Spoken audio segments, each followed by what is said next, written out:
السلام علیکم ورحمۃ اللہ وبرکاتہ۔ الحمد للہ رب العالمین والعاقبۃ للمتقین والصلاة والسلام علی نبینا محمد وعلی آلہ وصحبہ اجمعین ومن تبعہم بإحسان الی یوم الدین، اما بعد فاعوذ باللہ من الشیطان الرجیم، بسم اللہ الرحمن الرحیم، لقد خلقنا الانسان فی کبد۔ صدر محترم، علماء کرام، ذمہ داران جمعیت و جماعت، محترم بزرگوں، نوجوان ساتھیوں، پردہ نشین ماؤں اور بہنوں، پیارے بچوں، اس عظیم الشان کانفرنس میں آج آپ کے سامنے ایک ایسے موضوع کے تعلق سے چند باتیں رکھنا چاہتا ہوں جو ہم سب سے جڑا ہے، اور موجودہ وقت میں کچھ ایسے حالات، کچھ ایسی سچویشنز بنی ہیں کہ ہر دل پر ایک قسم کی مایوسی اور رنج و غم کی کیفیت ہے۔ کچھ ہمارے داخلی مسائل ہوتے ہیں اور کچھ مسائل اجتماعی ہوتے ہیں، پوری قوم و ملت سے ان کا تعلق ہوتا ہے۔ اپنے آس پاس جب ہم کوئی ایسا واقعہ، کوئی ایسی چیز دیکھتے ہیں، ایک قوم کی حیثیت سے، ایک ملت کی حیثیت سے، جو ہمارے لیے ٹھیک نہیں ہوتی، تو ہمیں تکلیف ہوتی ہے، ہمیں دل میں اس کا احساس اور فیلنگ ہوتی ہے۔ آج ہم یہ دیکھیں گے کہ اسلام اس سلسلے میں ہماری کیا رہنمائی کرتا ہے۔ سب سے پہلی بات تو یہ یاد رکھیں میرے بھائیوں کہ ہماری یہ دنیا کی زندگی، یہاں غم اور رنج اور ٹینشن اور تکلیف کا آنا یہ ناگزیر ہے، اس کے بغیر ہمیں کوئی چارہ نہیں ہے۔ اللہ تعالیٰ نے اس دنیا کا نظام ایسا بنایا ہے، یہاں آپ اگر یہ تصور کریں کہ ہماری زندگی میں کبھی کوئی ٹینشن نہ آئے، کبھی کوئی دکھ نہ آئے، کبھی کوئی غم نہ آئے، تو یہ پاسبل نہیں ہے۔ زندگی ہے تو زندگی میں غم اور تکلیفیں آئیں گی۔ اللہ تعالیٰ نے قرآن کریم میں سورۃ البلد میں فرمایا، لقد خلقنا الانسان فی کبد، یقیناً ہم نے انسان کو مشقتوں اور سختیوں میں گھرا ہوا پیدا کیا۔ انسان کو اللہ نے ایسا بنایا ہے، انسانی زندگی مشقتوں سے، اسٹرگل سے، ٹینشن سے، پریشانیوں سے بھری رہے گی۔ ایک دوسرے مقام پر اللہ نے فرمایا، وَأَنَّهُ هُوَ أَضْحَكَ وَأَبْكَى، اللہ ہی کی ذات ہے جو ہمیں ہنساتی بھی ہے، اور اللہ ہی کی ذات ہے جو ہمیں رلاتی بھی۔ دنیا کی زندگی میں اگر ایسے مواقع آتے ہیں جب ہمارے چہروں پر مسکراہٹ آتی ہے، تو ایسے موقع بھی آئیں گے جب ہماری آنکھوں سے آنسو جاری ہوں۔ اگر ایسی زندگی ہم چاہتے ہیں جہاں کوئی غم نہ ہو، تو ایسی زندگی انشاءاللہ جنت میں ملے گی۔ اسی لیے قرآن کریم میں اللہ فرماتا ہے کہ جب جنتی جنت میں جائیں گے تو اللہ کا شکر ادا کرتے ہوئے کہیں گے، الحمدللہ الذی اذھب عنا الحزن، تمام تعریفیں اس اللہ کے لیے ہیں جس نے دنیا کے رنج و غم سے ہم سب کو نجات دے دی۔ تو جنت کی زندگی ایسی ہے، وہاں کوئی رنج و غم، وہاں کوئی تھکاوٹ، کوئی تکلیف، کوئی ٹینشن نہیں ہوگی۔ دنیا میں غم آئیں گے۔ اب مسئلہ یہ ہے کہ غم اور تکلیف کے جب واقعات پیش آئیں تو ان کو ہم ٹریٹ کیسے کریں؟ جب ہماری زندگی میں کوئی پریشانی آئے تو اس وقت ہم کیا کریں؟ اب کوئی شراب کے ذریعے اپنے غموں کو ہلکا کر رہا ہے، کوئی نشے اور ڈرگس کے ذریعے اپنے غموں کو دور کرنے کی کوشش کر رہا ہے۔ یہ سارے گناہوں کی دنیا کے یہ طریقے انسان کو مزید ہلاکت کی طرف لے کے جا رہے ہیں۔ آج کے اس گفتگو میں ہم یہ دیکھیں گے کہ قرآن و سنت نے ہمیں غم کے علاج کے تعلق سے ہماری کیا رہنمائی کی ہے۔ اس میں سب سے پہلی چیز جو شریعت ہمیں بتاتی ہے کہ صحیح عقیدہ اور توحید یہ پہلی اور بنیادی چیز ہے۔ اگر آپ چاہتے ہیں کہ اس دنیا میں آپ ایک سکون کی زندگی بسر کریں، آپ کا دل مطمئن ہو، تو آپ عقیدہ توحید کو اپنا لیں۔ جو اللہ تبارک و تعالیٰ نے نیچرلی آپ کے اندر فطرت کی ایک آواز رکھی ہے، اللہ تبارک و تعالیٰ نے فطری طور پر ہمیں توحید پر بنایا ہے، اس توحید کو اپناؤ میرے بھائیوں۔ آپ شرک کے ذریعے سکون نہیں پا سکتے۔ جس سماج میں کریشن کی عبادت ہو رہی ہو، جس سماج میں اپنے ہاتھوں سے بنائے ہوئے خداؤں کی پوجا ہو رہی ہو، جس معاشرے میں اپنے معبودوں میں خود جان ڈالنے کا کام کیا جا رہا ہو، وہ سماج کبھی پرامن اور چین والا نہیں بن سکتا ہے۔ فطرت کی آواز توحید ہے میرے بھائیو۔ فاقم وجہک للدین حنیفا فطرت اللہ التی فطر الناس علیہا لا تبدیل لخلق اللہ ذالک الدین القیم۔ اللہ نے فرمایا ایک اللہ کے آگے سر جھکانے والے بن جاؤ، ایک اللہ کی توحید پر آ جاؤ، یہی تمہاری فطرت کی آواز ہے، اور اسی فطرت پر تمہیں اللہ نے پیدا کیا ہے۔ میرے بھائیو، جب اس کائنات کا نظام شرک کی بنیاد پر نہیں چل سکتا، اور اللہ نے فرمایا لو کان فیہما آلہۃ الا اللہ لفسدتا، اگر اس کائنات میں ایک اللہ کے سوا کئی معبود ہوتے، کئی رب ہوتے، کائنات کا نظام درہم برہم ہو جاتا۔ جب کائنات کا نظام شرک کی بنیاد پر نہیں چل سکتا، انسان کی زندگی شرک والی زندگی کیسے سکون کی زندگی ہو سکتی ہے میرے بھائی؟ توحید ہمیں سکون دیتی ہے۔ اور جب بات توحید کی آئی ہے تو ایک بات اور یاد رکھو، توحید کے ساتھ ساتھ ہمیں اس منہج اور اس راستے کو بھی اپنانا ہے جو راستہ پیارے نبی جناب محمد الرسول اللہ صلی اللہ علیہ وسلم نے ہمیں دیا ہے۔ اکثر ایسا بھی ہوتا ہے، ایک نوجوان صحیح عقیدے کا حامل ہوتا ہے، مگر وہ ایسے لوگوں کے ہتھے چڑھ جاتا ہے جن کے منہج میں انحراف ہوتا ہے، اور وہ اس نوجوان کو غلط ٹریک پہ لے کے چلے جاتے ہیں۔ وہاں شرک تو نہیں ہوتا ہے، وہاں غیر اللہ کے در پہ سر تو نہیں جھکایا جاتا ہے، مگر منہج سلف اور منہج صحابہ اور منہج رسول سے انحراف کے نتیجے میں وہ نوجوان برباد ہو جاتا ہے۔ وہ نوجوان کبھی صحابہ کو گالیاں دینے لگتا ہے، کبھی دین کے مسلمات کا انکار کرنے لگتا ہے، اور کبھی ایسے راستوں پر نکل جاتا ہے جس کا تعلق قرآن و حدیث سے نہیں ہے۔ ہمیں اس منہج کو بھی اپنانا ہے جس منہج کے بارے میں اللہ کے نبی فرماتے ہیں لا یزیغ عنہا بعدی الا ہالک، میرے منہج سے، میرے طریقے سے، میری شاہراہ سے وہی ہٹے گا جو ہلاک ہوگا۔ اس راستے سے جو ہٹا وہ ہلاک ہوا، نہ دنیا میں وہ چین پائے گا نہ آخرت میں چین پائے گا۔ تو پہلی چیز یہ ہے میرے بھائی کہ توحید کو اپنا لے۔ شرک کرنے والا چین نہیں پا سکتا، جو کئی خداؤں کی عبادت کر رہا ہو اس کی زندگی میں سکون نہیں آ سکتا۔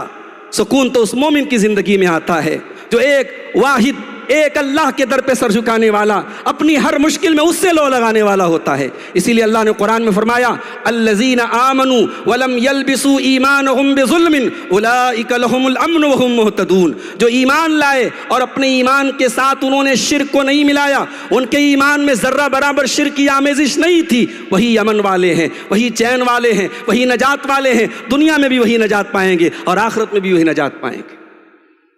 دوسری چیز میرے بھائیوں، زندگی میں اگر غموں کو دور کرنا ہے اللہ کے تقوی کو اپنا لو، اللہ کا ڈر اپنی زندگیوں میں پیدا کر لو، گناہوں کی دنیا کو چھوڑ دو۔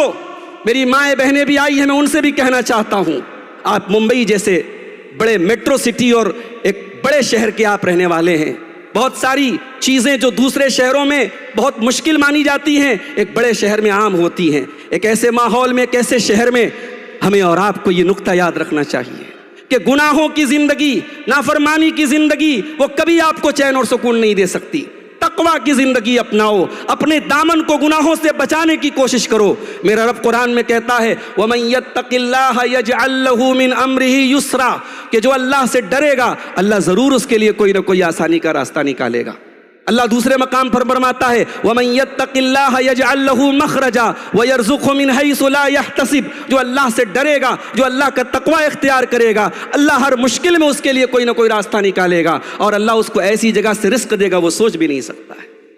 میرے بھائیو، آج ملک کے جو حالات ہیں، ہماری روزی روٹی اور ہماری معیشتوں پر جو خطرات منڈلا رہے ہیں، ہمیں قرآن کریم کی اس آیت کو بھی اپنے سامنے رکھنا چاہیے۔ کہیں نہ کہیں تو پانی مر رہا ہے۔ ابھی آپ نے اسلامی تجارت کے آداب پر، اسلامی تجارت کے حکام پر پوری تقریر سنی۔ آج ہماری تجارت میں وہ اصول کہاں اپنائے جا رہے ہیں؟ آج تجارت اور بزنس میں ہمارے سامنے بس ایک ہی مقصد ہے، ہمیں پروفٹ کمانا ہے، ہمیں راتوں رات امیر بننا ہے، اور تجارت اور بزنس میں ہم قدم قدم پر شریعت کی مخالفت کرتے ہیں۔ میرے بھائیوں، صحابہ کرام کی مثالیں آپ دیکھیں، انہوں نے تقوی کی زندگی اپنائی اور اللہ نے اتنی برکت دی، اتنا رزق دیا۔ عبد الرحمن بن عوف کو دیکھو، وہ کہتے ہیں میں پتھر بھی اٹھاتا تھا تو اس امید میں اٹھاتا تھا کہ اس کے نیچے مجھے سونا ملے گا۔ اتنی برکت دی اللہ نے ان کے رزق میں۔ اللہ قرآن میں کہتا ہے وَلَوْ أَنَّ أَهْلَ الْقُرَىٰ آمَنُوا وَاتَّقَوْا لَفَتَحْنَا عَلَيْهِمْ بَرَكَاتٍ مِّنَ السَّمَاءِ وَالْأَرْضِ، کہ اے لوگو یہ بستیوں والے، یہ گاؤں والے، یہ علاقوں والے اگر یہ متقی بن جاتے، یہ اللہ سے ڈرنے والے بن جاتے، ہم آسمانوں اور زمین کی برکت کے دروازے ان کے اوپر کھول دیتے۔ اگر برکتیں چاہیے، اگر چین اور سکون چاہیے تو تقوی والی زندگی کو اپنا لو میرے بھائی۔ تقوی انسان کو غموں سے نجات دیتا ہے۔ اور آگے بڑھیے، ایک اور چیز ہے، شریعت ایک اور طریقے سے ہمیں اپنی زندگی کا جائزہ لینے کی ترغیب دیتی ہے۔ جب ہمارے اوپر کوئی مشکل حالات آئیں، ہم یہ جائزہ لیں، ہم خود احتسابی کریں، ہم اپنے آپ کو پرکھیں کہ ہم سے کہیں کوئی گناہ تو نہیں ہو رہا ہے، کہیں کوئی نافرمانی تو نہیں ہو رہی ہے۔ ابھی پچھلے دنوں جو حالات ہم نے دیکھے قرآن کریم کے اندر، جب غزوہ احد کا واقعہ سورہ آل عمران میں جب اللہ بیان کرتا ہے، ایسا لگتا ہے وہ دلوں میں وہ مایوسی کی جو کیفیت آج ہمارے دلوں پر چھائی ہوئی ہے، کیا صحابہ کرام نے اپنی آنکھوں سے اپنے نبی کی موجودگی میں جب غزوہ احد میں ایک جیتی ہوئی جنگ کو صحابہ کرام ہار گئے اور 70 صحابہ شہید ہو گئے، پیارے نبی زخمی ہو گئے، پیارے نبی کا چہرہ لہو لہان ہو گیا، کیا وہ مایوسی کی کیفیت صحابہ کے دلوں پر نہ آئی ہوگی؟ کیا صحابہ کرام کے دلوں پر وہ غم کی کیفیت نہ آئی ہوگی؟ مگر قرآن کریم میں اللہ تعالیٰ نے جب اس واقعے کو بیان کیا، اللہ نے صحابہ سے کیا فرمایا؟ اولما اصابتکم مصیبت قد اصبتم مثلیہا قلتم انا ھذا قل ھو من عند انفسکم۔ اے نبی اپنے صحابہ سے کہہ دیجئے کہ آج جب تمہیں یہ مصیبت آئی ہے، تمہارے اوپر یہ پریشانی آئی ہے، تو تم یہ سوال کرتے ہو یہ مصیبت کہاں سے آ گئی؟ اے نبی ان سے کہہ دو من عند انفسکم کہ اے میرے نبی کے صحابہ، اے میرے نبی کے ساتھیوں، تم غور کرو کہ تم سے کہاں کوتاہی ہوئی ہے۔ میرے بھائیوں، اس ملک پہ ہم نے برسا برس بڑی عظمت و شان و شوکت کی زندگی گزاری ہے۔ اگر آج ہم پریشانیوں اور مایوسیوں کے شکار ہیں، ہم اپنے آپ پر غور کریں، ہم اپنے آپ پر غور کریں کہ پانی کہاں مر رہا ہے، کمی کہاں ہے، کوتاہی کہاں ہے۔ قرآن کہتا ہے وَمَا أَصَابَكُم مِّن مُّصِيبَةٍ فَبِمَا كَسَبَتْ أَيْدِيكُم، تمہارے اوپر جو بھی مصیبتیں آتی ہیں وہ تمہارے اپنے کرتوتوں کا نتیجہ ہوتی ہیں۔ آج ملت کے حالات جب ہم دیکھتے ہیں میرے بھائیوں، ہمیں افسوس ہوتا ہے ایک بڑی تعداد میں ایسی نوجوان نسل بھی تیار ہو رہی ہے جو بظاہر تو مسلمان ہے، اس کا نام تو مسلمان ہے، اس کے ٹائٹل میں اسلامی نام لگا ہوا ہے، مگر اس کا باطن کھوکھلا ہے، اس کی روح اور اس کی ذہنیت اور اس کی مینٹیلٹی آج ارتداد کی شکار ہو چکی ہے۔ کتنے نوجوان ہیں، کتنے مرد ہیں، کتنی خواتین ہیں کہ دین اسلام کے شاعر سے انہیں چڑ ہے، انہیں پردے سے نفرت ہے، انہیں علماء سے بیر ہے، انہیں آج دین کی بنیادی باتوں سے انہیں الرجی ہے۔ ایک ایسی نوجوان نسل ہمارے سامنے تیار ہو رہی ہے میرے بھائی۔ یاد رکھو میرے بھائی، ہم گناہ کر کے اللہ کو راضی نہیں کر سکتے، ہم گناہوں کے ذریعے اور اللہ کی نافرمانیوں کے ذریعے ہم زندگی میں خوشی نہیں پا سکتے۔ میرا رب قرآن میں کہتا ہے ظہر الفساد فی البر والبحر بما کسبت ایدی الناس، خشکی اور تری میں جہاں بھی تمہیں فساد نظر آ رہا ہے، جہاں بھی بگاڑ نظر آ رہا ہے، وہ لوگوں کے اپنے کرتوتوں اور اپنی بدعمالیوں کا نتیجہ ہے۔ میرے بھائی توبہ اور استغفار کا راستہ اپناؤ، اپنے آپ پر ہم غور کریں اور ہم سے جہاں کوتاہیاں ہو رہی ہم توبہ کریں، اللہ کی طرف پلٹیں، اللہ سے معافی مانگیں، اللہ ہمارے غموں کا علاج فرما دے گا، اللہ ہمارے غموں کا مداوع فرما دے گا۔ فَقُلْتُ اسْتَغْفِرُوا رَبَّكُمْ إِنَّهُ كَانَ غَفَّارًا يُرْسِلِ السَّمَاءَ عَلَيْكُمْ مِدْرَارًا وَيُمْدِدْكُمْ بِأَمْوَالٍ وَبَنِينَ وَيَجْعَلْ لَكُمْ جَنَّاتٍ وَيَجْعَلْ لَكُمْ أَنْهَارًا۔ حضرت نوح علیہ السلام نے اپنی قوم سے کہا تھا کہ اے میری قوم کے لوگوں اللہ سے استغفار کرو، اللہ تمہیں ہر قسم کی تکلیف سے، قحط سالی سے اور اسی طریقے سے بہت ساری پریشانیوں سے اللہ تمہیں نجات دے گا، تمہارے مال میں برکت دے گا، تمہیں اولاد عطا کرے گا، تمہارے باغات میں برکت دے گا، تم پر آسمان سے بارش برسائے گا۔ میرے بھائیوں، آج ہمیں اور آپ کو توبہ اور استغفار کا راستہ اپنانے کی ضرورت ہے۔ اور آگے بڑھیے، اسلام غم کے علاج کے تعلق سے ایک اور رہنمائی کرتا ہے۔ اگر ہم یہ چاہتے ہیں ہماری زندگی سے رنج و غم کے بادل چھڑ جائیں، اللہ کو کثرت سے یاد کریں، اللہ کا ذکر کریں، اپنی ہر مشکل میں اللہ کو یاد رکھیں اور مشکل کے ساتھ ساتھ اپنے اچھے وقت میں بھی اللہ کو یاد کریں۔ اللہ تعالیٰ قرآن میں کہتا ہے فَاذْكُرُونِي أَذْكُرْكُمْ، میرے بندوں میرا ذکر کیا کرو، مجھے یاد رکھا کرو، میں تمہیں یاد رکھوں گا۔ اللہ کے ذکر سے ایک مومن کے دل کو سکون ملتا ہے۔ الذین آمنوا وتطمئن قلوبہم بذکر اللہ الا بذکر اللہ تطمئن القلوب، ایمان والوں کے دلوں کو اللہ کے ذکر سے اطمینان ملتا ہے۔ اتنی کثرت سے اللہ کا ذکر کرو کہ اللہ فرشتوں کی مجلس میں ہمارا اور آپ کا ذکر کرے۔ اللہ کے پیارے نبی صلی اللہ علیہ وسلم فرماتے ہیں، حدیث قدسی ہے، اللہ تعالیٰ کہتا ہے انا عند ظن عبدی بی میرا بندہ میرے بارے میں جیسا گمان کرتا ہے میں ویسا ہو جاتا ہوں۔ وَأَنَا مَعَهُ إِذَا ذَكَرَنِي، میرا بندہ جب میرا ذکر کرتا ہے میں بندے کے ساتھ ہوتا ہوں۔ اگر میرا بندہ اپنے نفس میں میرا ذکر کرتا ہے میں اپنے نفس میں اس کا ذکر کرتا ہوں۔ اگر بندہ کسی مجلس میں میرا ذکر کرتا ہے اس سے بہترین مجلس میں بندے کا ذکر کرتا ہوں۔ اللہ کا ذکر کیا کرو میرے بھائی۔ ایک مومن کے لیے یہ احساس بہت بڑی نعمت ہے کہ اللہ میرے ساتھ ہے، اور جب یہ احساس ایک مومن کو ہوتا ہے واللہ بڑی بڑی مصیبتیں اس کے لیے آسان ہو جاتی ہیں۔ اپنے پیارے نبی کی سیرت اٹھاؤ میرے بھائیوں، وہ منظر یاد کرو، ہجرت کی رات کا وہ منظر، ہجرت کے موقع کا وہ منظر جب اللہ کے پیارے نبی صلی اللہ علیہ وسلم اپنے یار غار کے ساتھ غار ثور میں تھے اور دشمن بالکل غار ثور کے قریب پہنچ چکا تھا، اور حضرت ابوبکر صدیق نے بڑے خوف بھرے لہجے میں کہا تھا کہ اے اللہ کے نبی لو نظر احدهم تحت قدمیہ لابصرنا، اگر انہوں نے ذرا سا نیچے دیکھ لیا تو ہم پکڑ لیے جائیں گے۔ بڑا نازک وقت تھا، اللہ کے رسول کو زندگی کی حالت میں یا وفات کی حالت میں پکڑنے کے لیے مشرکین بے تاب تھے۔ اس نازک گھڑی میں اللہ کے نبی نے کیا کہا تھا؟ قرآن بیان کرتا ہے اذ یقول لصاحبہ لا تحزن ان اللہ معنا۔ یاد کرو جب میرا نبی اپنے ساتھی سے کہہ رہا تھا، اپنے دوست ابو بکر سے کہہ رہا تھا لا تحزن، کہ اے ابو بکر غم نہ کرو، ان اللہ معنا، اللہ ہمارے ساتھ ہے۔ یہ بہت بڑی چیز ہے ایک مومن کے لیے میرے بھائی۔ ایک مومن کا دل جب اس احساس سے لبریز ہوتا ہے اللہ ہمارے ساتھ ہے، وہ مومن کو کبھی بکھرنے نہیں دیتا، کبھی مومن کو ڈپریشن کا شکار ہونے نہیں دیتا۔ ایک مومن اسی لیے جو سچا مومن ہوتا ہے وہ کبھی خودکشی نہیں کرتا، وہ کبھی سوسائڈ نہیں کرتا، وہ کبھی حالات سے ہارتا نہیں ہے۔ اس کی زندگی کا نعرہ یہ ہوتا ہے، اس کی زندگی کا سلوگن یہ ہوتا ہے ان اللہ معنا، میرا رب میرے ساتھ ہے، میرا اللہ میرے ساتھ ہے۔ ایک اور واقعہ تاریخ کا دیکھو میرے بھائیوں، موسیٰ علیہ السلام بنی اسرائیل کو لے کر کے جا رہے ہیں، فرعون اپنے لاؤ لشکر کو لے کر کے پیچھا کر رہا ہے، اور سامنے دریائے قلزم ہے، سامنے دریائے قلزم ہے، پیچھے فرعون کا لشکر ہے۔ موسیٰ علیہ السلام کے ساتھی کہتے انا لمدرکون، اے موسیٰ یہ تو بہت غلط جگہ آپ نے ہم کو پھنسا دیا، اب تو ہم پکڑ لیے جائیں گے، اب ہمارے پاس کوئی اور راستہ نہیں ہے۔ قال کلا ان معی ربی سیہدین، موسیٰ علیہ السلام نے بڑے سکون سے کہا، بڑے اطمینان سے کہا میرا رب میرے ساتھ ہے، وہ ضرور کوئی نہ کوئی راستہ نکالے گا۔ موسیٰ علیہ السلام کی زبان سے یہ جملہ نکلا تھا، اللہ کہتا فَأَوْحَيْنَا إِلَى مُوسَىٰ أَنِ اضْرِب بِّعَصَاكَ الْبَحْرَ فَانْفَجَرَ فَكَانَ كُلُّ فِرْقٍ كَالطَّوْدِ الْعَظِيمِ۔ اللہ نے موسیٰ سے کہا اے موسیٰ اپنے عصا کو اس پانی کے اوپر مارو۔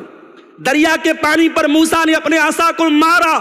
دنیا میں لاٹھیاں بہت تھیں، دنیا میں عصا بہت تھے، مگر اس عصا کو اللہ کے حکم سے مارا گیا تھا۔ موسیٰ نے اس عصا کو پانی پر مارا، پانی پھٹ گیا، پانی کے بیچ میں ایک راستہ بن گیا۔ آپ نے پانی کے اوپر برج دیکھا ہوگا، پانی کے اوپر پل دیکھا ہوگا، یہ پانی دونوں طرف سے تھم گیا اور پانی کے بیچ سے موسیٰ اور بنی اسرائیل کے راستہ بن گیا، اور پانی پہاڑوں کی طرح دونوں طرف کھڑا ہو گیا۔ اللہ پر توکل کرنا چاہیے میرے بھائی، ہمیں ہمیشہ اس احساس کو ہمیشہ اپنے دل میں زندہ رکھنا چاہیے کہ اگر ہم اللہ والے ہیں، اگر ہم اللہ کے ماننے والے ہیں، اللہ ہمارے ساتھ ہے۔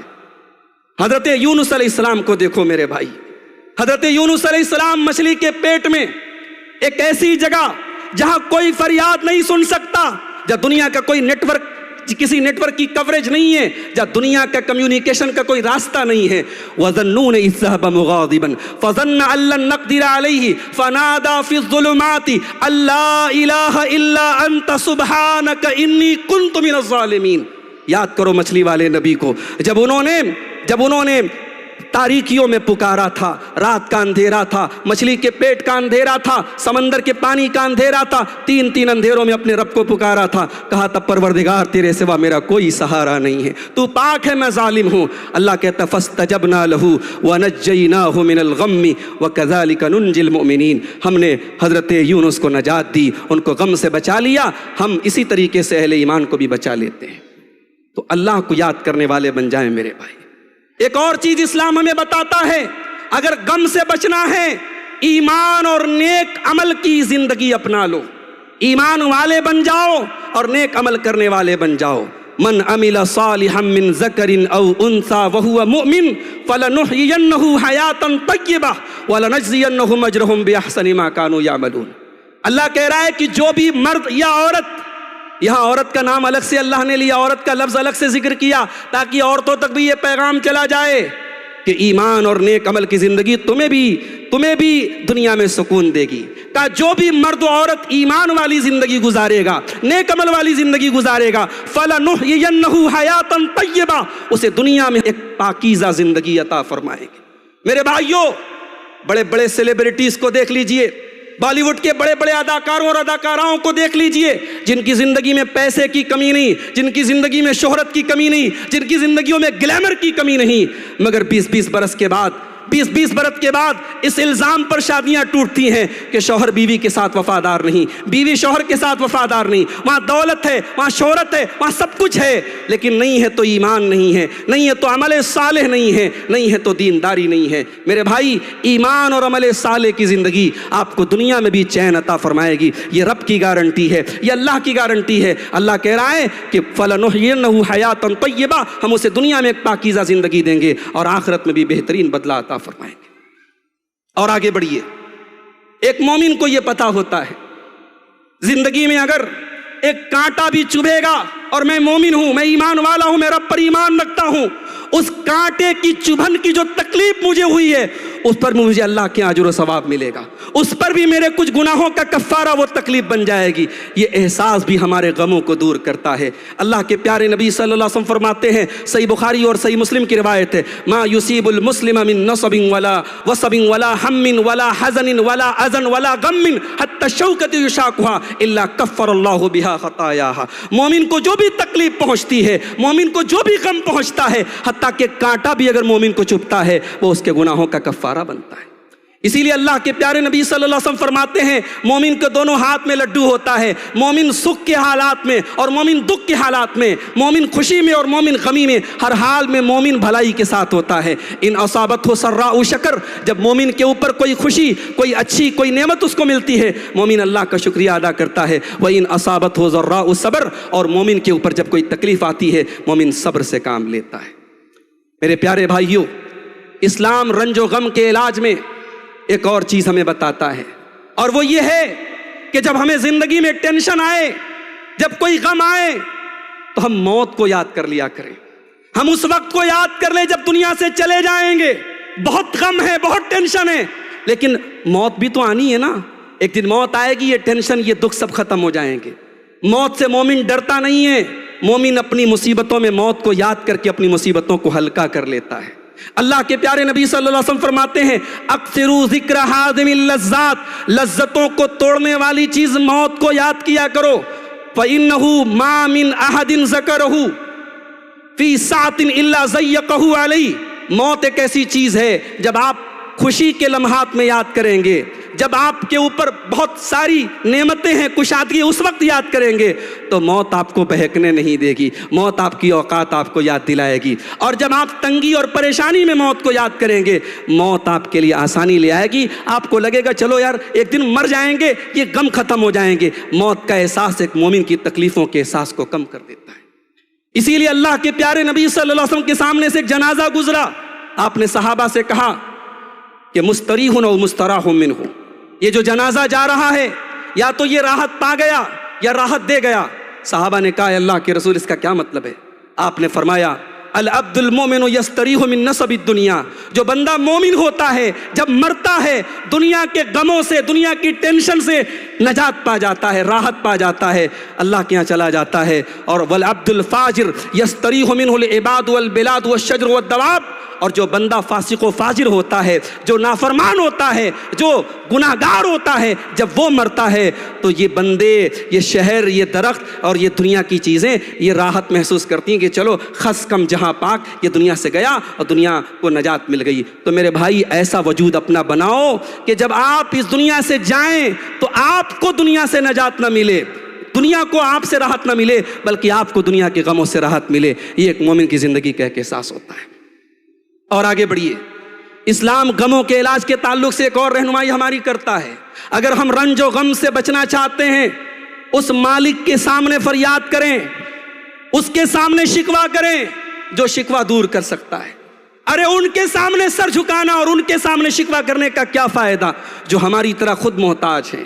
اگر سر جھکانا ہے، فریاد کرنا ہے، اس اللہ کے سامنے فریاد کریں جس کی شان یہ ہے یا ایھا الناس انتم الفقراء الی اللہ واللہ هو الغنی الحمید۔ اے لوگو، اللہ کے فقیر اور اللہ کے محتاج ہو تم سب، اللہ اکیلا ہے جو غنی ہے، جو بے نیاز ہے۔ میرے بھائیو، حضرت یعقوب علیہ السلام اپنے بیٹے یوسف کی یاد میں رو رہے ہیں۔ بڑھاپا آ چکا ہے، آنکھوں کی بینائی چلی گئی ہے اور حضرت یعقوب کی آنکھوں میں آنسو ہے۔ کہنے والے کہتے ہیں کہ اے یعقوب، آپ تو بیٹے کو یاد کر کر کے اپنے آپ کو ہلاک کر ڈالیں گے، آپ تو اپنے آپ کو ختم کر ڈالیں گے۔ یعقوب علیہ السلام کہتے ہیں انما اشکو بثی وحزنی الی اللہ۔ اے لوگو، اگر میں رو رہا ہوں، میری آنکھوں میں آنسو ہے، میں دنیا والوں کے سامنے نہیں رو رہا ہوں، میں اللہ کے سامنے رو رہا ہوں، اللہ کی بارگاہ میں آنسو بہا رہا ہوں، اللہ میرے شکوے کو سنے گا۔ میرے بھائی، اگر آنسو بہانا ہے اس اللہ کے سامنے آنسو بہاؤ۔ امن یجیب المضطر اذا دعا، کون ہے جو پریشانیوں میں ہماری فریاد کو سنتا ہے؟ اس اللہ کے سوا کون ہے میرے بھائی؟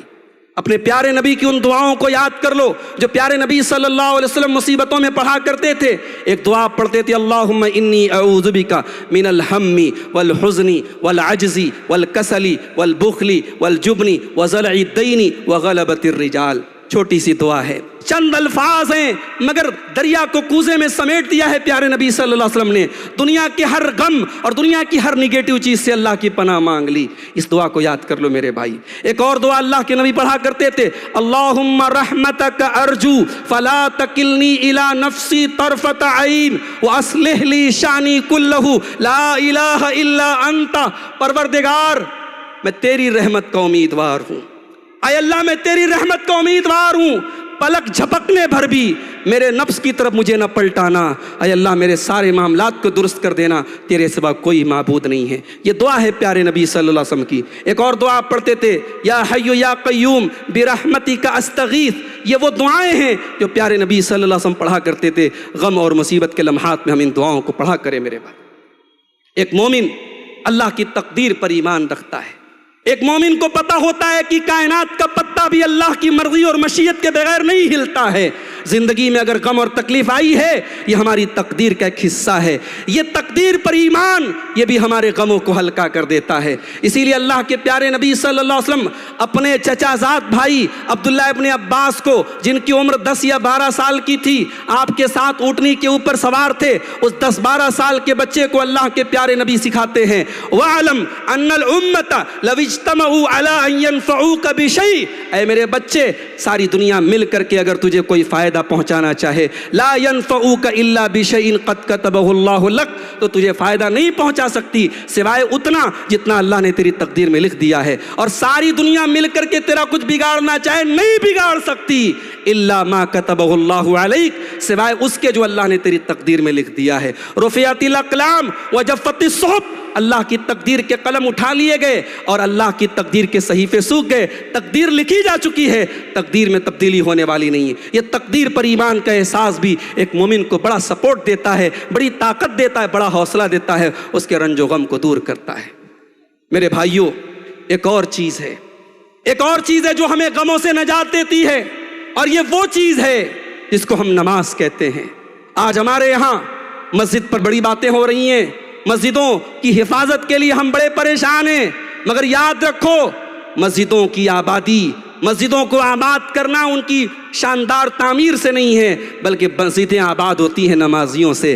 مسجد تو بنا لی شب بھر میں ایمان کی حرارت والوں نے، من اپنا پرانا پاپی تھا برسوں میں نمازی بن نہ سکا۔ یا ایھا الذین آمنوا استعینوا بالصبر والصلاۃ، اے ایمان والو، صبر اور نماز کے ذریعے اللہ کی مدد طلب کرو۔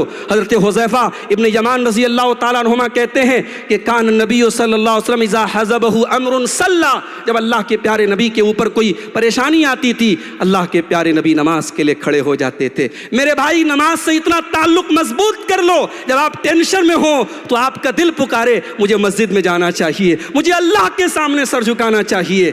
میرے نبی کی زندگی کا مطالعہ کرو میرے بھائی، پیارے نبی کی زندگی میں کتنی تکلیفیں آئیں، کتنے غم آئے، کبھی نماز پڑھنا بھی آپ کے لیے دوبھر کیا گیا، کبھی اللہ کی بارگاہ میں سجدہ کرنا بھی آپ کے لیے دوبھر کیا گیا، اور کبھی آپ کو گالیاں بھی دی گئیں۔ اللہ اکبر۔ وہ نبی کے جو رحمت کائنات تھے، اس نبی کو شاعر کہا گیا، پاگل کہا گیا، جادوگر کہا گیا، کذاب کہا گیا۔ اس نبی نے یہ گالیاں کس کے لیے صحیح ہیں میرے بھائی؟ اس نبی کو ہمیں تو بچوں کا غم ہے، ہمیں تو پریوار کا غم ہے، ہمیں روزی روٹی کو غم ہے۔ میرے نبی کو کیا غم تھا؟ فَلَعَلَّكَ بَاخِعٌ نَفْسَكَ عَلَىٰ آثَارِهِمْ إِن لَّمْ يُؤْمِنُوا بِهَٰذَا الْحَدِيثِ أَسَفًا۔ اے نبی، آپ کو تو غم اس بات کا ہے کہ لوگ جلدی سے ایمان لے آئیں، لوگ مومن بن جائیں، لوگ اللہ کے فرما بردار بندے بن جائیں۔ اے نبی، یہ غم تو آپ کو اس قدر لاحق ہے کہ کہیں آپ اپنی جان نہ دے دیں۔ میرے عزیزوں، میرے بھائیوں، ہمارے نبی کو اس بات کا غم تھا، مگر قرآن میں اللہ اپنے نبی سے کیا کہتا ہے؟ وَلَقَدْ نَعْلَمُ أَنَّكَ يَضِيقُ صَدْرُكَ بِمَا يَقُولُونَ۔ اے میرے حبیب، ہم جانتے ہیں لوگوں کی باتوں سے آپ کا دل دکھتا ہے، لوگوں کی باتوں سے آپ کو تکلیف ہوتی ہے۔ فَسَبِّحْ بِحَمْدِ رَبِّكَ وَكُن مِّنَ السَّاجِدِينَ۔ تو اے میرے نبی، آپ اپنے رب کی تسبیح بیان کیجئے اور سجدہ کرنے والوں میں سے ہو جائیے۔ وَاعْبُدْ رَبَّكَ حَتَّىٰ يَأْتِيَكَ الْيَقِينُ۔ اور اپنے رب کی عبادت کیجئے یہاں تک کہ موت آ جائے۔ میرے بھائی، نماز آپ کو سکون دے گی، نماز آپ کو سکون دے گی۔ اپنی زندگی کا پارٹ بنا لو نماز کو، اپنی زندگی کا لازم حصہ بنا لو۔ مرتے دم تک، جب تک آپ کی سانسیں چل رہی ہیں، نماز میرے بھائیوں ہم سب کے اوپر فرض ہے۔ اس لیے نماز کو بھی اپنی زندگی کے شیڈیول میں شامل کریں، اس کے بغیر ہمیں غموں سے نجات نہیں مل سکتی۔ ایک اور چیز ہے، نوجوانوں کے لیے تھوڑی انٹرسٹنگ چیز ہے، نکاح کے ذریعے بھی غم دور ہوتا ہے۔ بہت سارے نوجوان ہیں، عمر ہو چکی ہے شادی کی، بہت ساری لڑکیاں ہیں، عمر ہو چکی ہے شادی کی، شادی نہیں کر رہے ہیں۔ کیوں صاحب؟ ابھی ہم آزاد رہنا چاہتے ہیں۔ کتنے لوگ ہیں جو کہتے ہیں صاحب ہم سنگل رہنا چاہتے ہیں، سنگل زندگی کا مزہ لینا چاہتے ہیں۔ ایک انسان جب شادی کی عمر کو پہنچ جائے اور وہ مزہ لینے کے لیے سنگل رہے، یہ ایمان والے کی شان نہیں ہے میرے بھائی۔ شادی جہاں ایک طرف آپ کے کندھوں پر ذمہ داری لاتی ہے، وہیں نکاح اور شادی کا یہ بندھن آپ کو سکون بھی عطا فرماتا ہے۔ اللہ قرآن میں کہتا ہے وَمِنْ آيَاتِهِ أَنْ خَلَقَ لَكُم مِّنْ أَنفُسِكُمْ أَزْوَاجًا لِتَسْكُنُوا إِلَيْهَا وَجَعَلَ بَيْنَكُم مَّوَدَّةً وَرَحْمَةً۔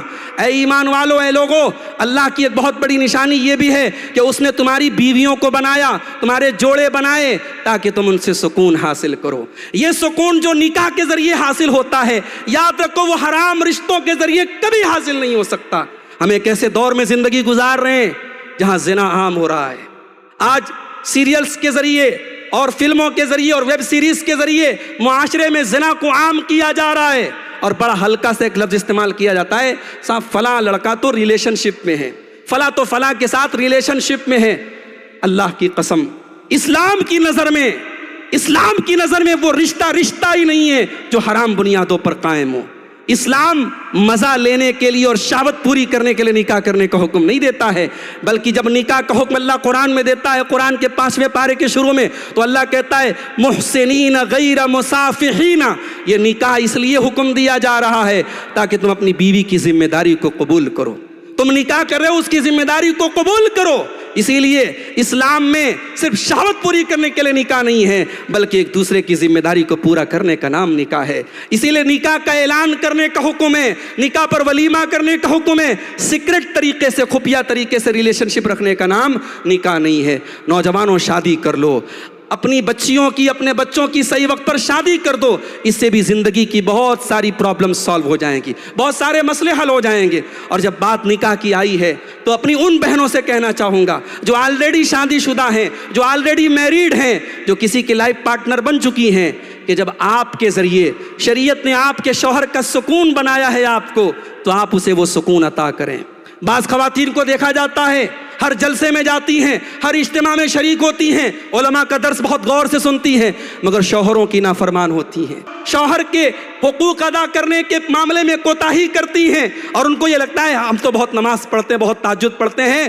دینداری اس کا نام ہے۔ ایک شادی شدہ عورت کے لیے اس کے دین کا ایک بنیادی حصہ یہ بھی ہے کہ وہ اپنے شوہر کا حق ادا کرے۔ اللہ کے نبی کے پاس ایک عورت آتی ہے کسی کام سے، اللہ کے پیارے نبی صلی اللہ علیہ وسلم سے پوچھتے ہیں اذات زوج انت، کیا تو شادی شدہ ہے؟ کہتی ہاں اللہ کے نبی میں شادی شدہ ہوں۔ آپ فرماتے ہیں کہ تو اپنے شوہر کے لیے کیسی ہے؟ کہتی ہے ما آلوہ الا خیرا، اے اللہ کے نبی میں اپنے شوہر کے ساتھ بھلائی کرتی ہوں، کوئی کمی نہیں کرتی ہوں۔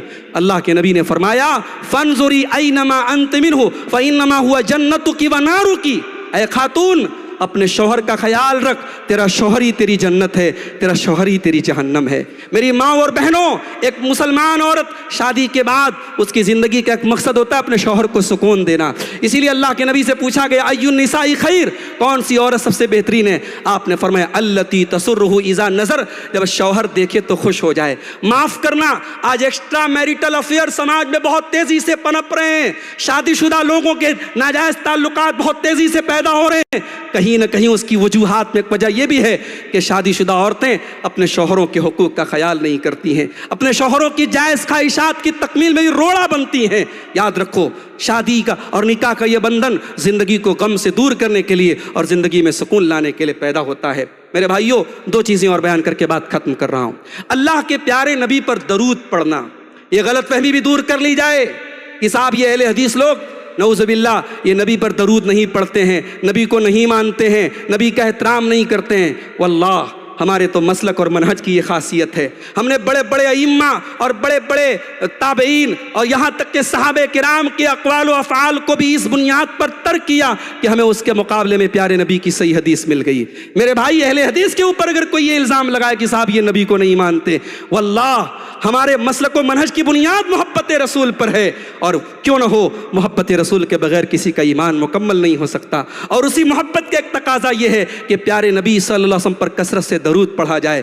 ترمذی کی روایت ہے، حضرت ابی بن کعب اللہ کے نبی سے کہتے ہیں کہ اے اللہ کے نبی، میں آپ پر کثرت سے درود پڑھتا ہوں، فکم اجعل لک من صلاتی، اے اللہ کے نبی میں اپنے دعا کا اور اپنے وظیفہ کا کتنا حصہ آپ کے اوپر درود پڑھنے کے لیے خاص کر دوں؟ اللہ کے نبی نے فرمایا تمہاری مرضی۔ انہوں نے کہا کہ اے اللہ کے رسول، اگر میں اپنے دعا کا یا اپنے وظیفہ کا 1/4 حصہ آپ کے اوپر درود پڑھنے کے لیے خاص کر دوں؟ آپ نے فرمایا ما شئت فإن زدت فهو خير لك، تمہاری مرضی، لیکن اور زیادہ کر لو تو اور اچھی بات ہے۔ انہوں نے کہا اے اللہ کے رسول، اگر میں اپنے وظیفے کا آدھا حصہ، یعنی دعا کے لیے وظیفہ کے لیے کوئی وقت خاص کر لیا، اب اس کا آدھا حصہ میں آپ پر درود پڑھوں گا، آپ نے فرمایا اگر اور بڑھا لو تو اور اچھا ہے۔ انہوں نے کہا اگر 2/3 کر لوں، 2/3 کر لوں، آپ نے فرمایا اگر اور بڑھا لو تو اور اچھا ہے۔ انہوں نے کہا پھر میں آپ کے اوپر درود پڑھنے کے لیے اپنا اس پورا وقت اپنا خاص کر دیتا ہوں۔ اللہ کے پیارے نبی صلی اللہ علیہ وسلم نے فرمایا اذن تکفی ہمک ویغفر لک ذنبک، اے ابی بن کعب، اگر تم اتنا زیادہ میرے اوپر درود پڑھو گے تو تمہارے سارے غم دور ہو جائیں گے اور تمہارے گناہ اللہ کیا معاف ہو جائیں گے۔ پیارے نبی پر درود پڑھنا یہ اتنی فضیلت کا اور اتنا بڑا یہ عمل ہے کہ اللہ تبارک و تعالیٰ اس کے ذریعے ہمارے رنج و غم کو دور کر دے گا۔ میرے عزیزو، رنج و غم کو دور کرنا ہے، قرآن کریم سے اپنا تعلق مضبوط کر لو۔ آج افسوس کی بات ہے، ہمیں سے کتنے لوگ ایسے ہیں جنہوں نے آخری بار قرآن کو شاید رمضان میں چھوا تھا۔ اس موبائل کے بغیر ہم 1 منٹ نہیں رہ سکتے، مگر قرآن کی ہماری زندگی میں کوئی ضرورت ہم محسوس نہیں کرتے۔ اللہ قرآن میں کہتا ہے وَقَالَ الَّذِينَ كَفَرُوا لَوْلَا نُزِّلَ عَلَيْهِ الْقُرْآنُ جُمْلَةً وَاحِدَةً، یہ کافر کہتے ہیں کہ قرآن محمد الرسول اللہ صلی اللہ علیہ وسلم کے اوپر اکٹھے کیوں نہیں اترا؟ كَذَلِكَ لِنُثَبِّتَ بِهِ فُؤَادَكَ، اے نبی ہم نے اس قرآن کو تھوڑا تھوڑا اس لیے اتارا ہے تاکہ ہم آپ کے دل کو مضبوط کریں۔ وَرَتَّلْنَاهُ تَرْتِيلًا، اور ہم نے قرآن کو ٹھہر ٹھہر کر کے پڑھوایا ہے۔ پتہ یہ کہ قرآن کی آیتوں کے ذریعے نبی کو تسلی دی جاتی تھی، قرآن کی وہی آیتیں آج ہمیں بھی تسلی دیں گی، آج ہمارے بھی غموں کو دور کریں گی۔ قرآن سے اپنا تعلق مضبوط کر لو میرے بھائیوں۔ اور آخری چیز یہ ہے میرے بھائی، زندگی میں شاعر کہتا ہے کبھی کسی کو مکمل جہاں نہیں ملتا، کبھی کسی کو مکمل جہاں نہیں ملتا، کہیں زمین کہیں آسمان نہیں ملتا۔ اگر آپ ایسی زندگی کے تصور کر رہے ہیں جہاں آپ کے سارے خواب پورے ہو جائیں، ساری وشز پوری ہو جائیں، یہ ممکن نہیں ہے۔ زندگی میں قناعت سیکھیے، زندگی میں قناعت سیکھیے، اللہ نے جو دیا ہے اس پر راضی ہونے کا ہنر سیکھ لیجئے۔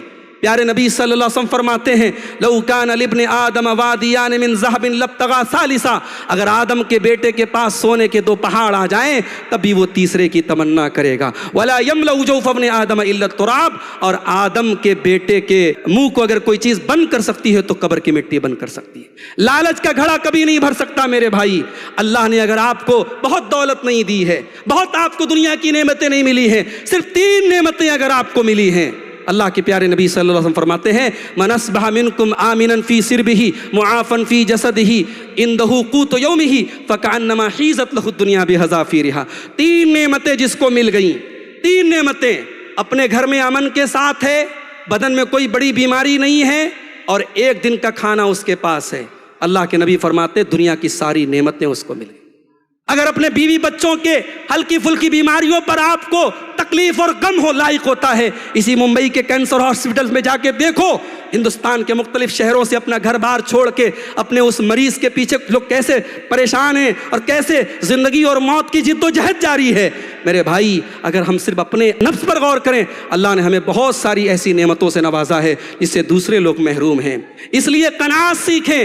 اللہ کے نبی نے بڑا بہترین نسخہ بتایا، آپ نے فرمایا انظروا الی من هو اسفل منکم، اپنے سے کمزوروں کو دیکھو، اپنے سے کمتر لوگوں کو دیکھو، اپنے سے اوپر کے لوگوں کو مت دیکھو۔ جب اپنے سے کمزور کو دیکھو گے فَإِنَّهُ أَجْدَرُ أَلَّا تَزْدَرُوا نِعْمَةَ اللَّهِ عَلَيْكُمْ، تب اللہ کی نعمت کو تم حقیر نہیں سمجھو گے۔ میرے بھائیوں، یہ اسلام میں غم کے علاج کے تعلق سے چند اہم باتیں تھی جو آپ کے سامنے میں نے بیان کی۔ اللہ سے دعا ہے رب العالمین ہم سب کو ہر قسم کے رنج و غم سے اللہ تعالیٰ نجات عطا فرمائے۔ رب العالمین اس توحید و سنت کے اس منہج پر ہمیں چلتے رہنے کی توفیق عطا فرمائے جس منہج پر پیارے نبی صلی اللہ علیہ وسلم نے اپنی امت کو چھوڑا تھا۔ رب العالمین ہر قسم کی مایوسیوں کے بادلوں کو اللہ تبارک و تعالیٰ چھانٹ دے اور ہمیں ہمارے دلوں کو اللہ تعالیٰ خوشی سے معمور کر دے، ہمیں ایمان و عمل صالح کی زندگی دنیا میں گزارنے کی توفیق عطا فرمائے۔ ربنا تقبل منا انک انت السمیع العلیم وتب علینا انک انت التواب الرحیم۔ والسلام علیکم ورحمۃ اللہ۔ ایسے ہی فائدہ مند اسلامک ویڈیوز دیکھنے اور منہج سلف پر کتاب و سنت کی تعلیمات کو عام کرنے میں ہمارا تعاون کریں تاکہ آپ کے لیے ذریعہ نجات، جنت کے حصول کا سبب، ساتھ ہی مال میں برکت و اضافے کا ذریعہ بھی بنے۔ آمین۔ جزاک اللہ خیرن۔